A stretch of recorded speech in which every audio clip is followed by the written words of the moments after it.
Bakit mahalaga ang pagpapatawad sa sarili? Minsan sa buhay, mas mahirap patawarin ang sarili kaysa sa ibang tao. Sa bawat pagkakamaling nagawa o desisyon na hindi naging tama, ang bigat ng sisi ay parang tanikala na humihila sa atin pababa. Pero bakit nga ba mahalaga na patawarin mo ang sarili mo? 1. Hindi mo kontrolado ang lahat ng bagay.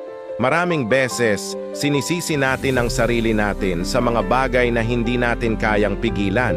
Maaaring nagkamali ka, pero ang pagtanggap na hindi lahat ay nasa kontrol mo ay ang unang hakbang para sa kapayapaan ng loob. 2. Ikaw ang una mong kakampi. Sa huli, ikaw lang ang may kakayahang buuin muli ang sarili mo. Kung patuloy kang magagalit sa sarili mo, paano ka uusad? Patawarin mo ang sarili mo para magawa mong yakapin muli kung sino ka.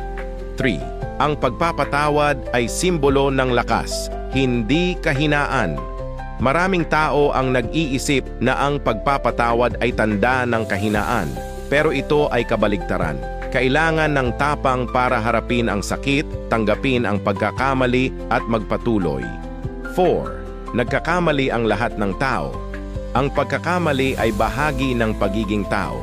Ang mahalaga ay ang natutunan mo mula rito at kung paano mo ito magagamit para maging mas mabuting tao. 5. Para sa kapayapaan ng iyong puso. Ang galit at sisi na pinapanatili mo ay parang lason na unti-unting sumisira sa iyo. Kapag natutunan mong magpatawad, mararamdaman mo ang gaan sa puso na matagal mo nang hinahanap.